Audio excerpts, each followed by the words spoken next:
The fertility business has become huge business.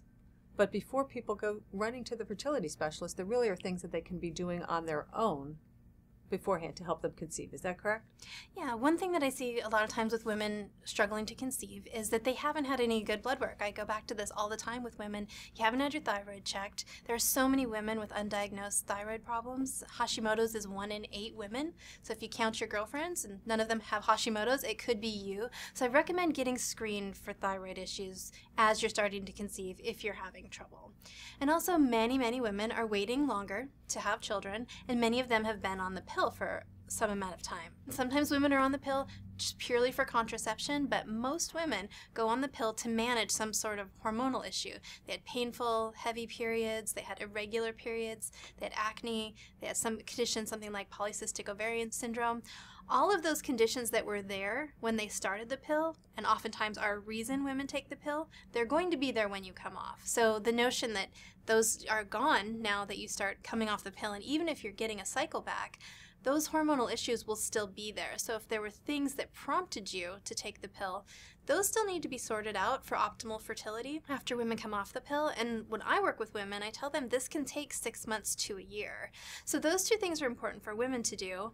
By the time you're already starting down the infertility path with the doctors, one thing I see repeatedly is the women are getting checked out and the men aren't. And I see it over and over and over again. We'll find out that there was an issue with low sperm count or motility that we could have caught a lot earlier. So get your husband checked or your partner checked as well. Step 1 might be get your husband checked, get the sperm count checked. As far as if they've got thyroid issues, once they treat the thyroid issue, should they have any problem conceiving?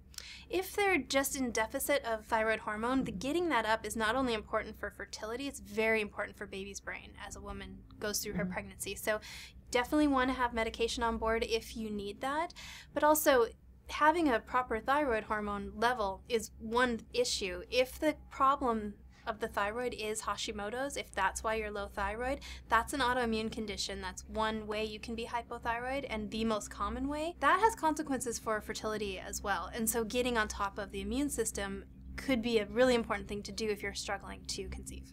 All right. And then you talked about some of the issues that somebody had that led them to be on birth control pills. So, in fact, for those people, though, they really do need some kind of fertility specialist or some endocrinologist that helps them to manage their hormones? Yeah, so like I said, if there's an issue that brings the pill on as a Band-Aid solution, because it will minimize side effects of things like PCOS, it will make your cycle lighter if it was heavier. But working with someone like ideally a functional medicine practitioner such as myself, those oftentimes aren't really overt conditions that are going to be addressed by our mainstream model. They're more functional issues that respond really well to diet, exercise, certain supplements. Sometimes we do need medications on board as well, and often working with an endocrinologist can be a piece of that. But getting those things on board and getting help before you try to conceive will help your fertility. It's also going to help you have a much healthier pregnancy. And how about just the basic issue of stress? How many times have I ever met a woman that said, couldn't conceive, could conceive, gave up, got pregnant? That's something in functional medicine we call the progesterone steal. As soon as you're under a lot of stress, your body's going to choose its resources wisely. We care less that you get pregnant than we care if you survive. So you start robbing resources from progesterone, we call that progesterone steal, and using them towards cortisol. When cortisol and stress go down, you have a healthier progesterone level to hold on to that brand new pregnancy. All right. Little stress management, little management of the hormones if you've been on birth control pills. Men, get your sperm counts checked and check your thyroid. Absolutely. Thank you, Dr. Brooke Allen.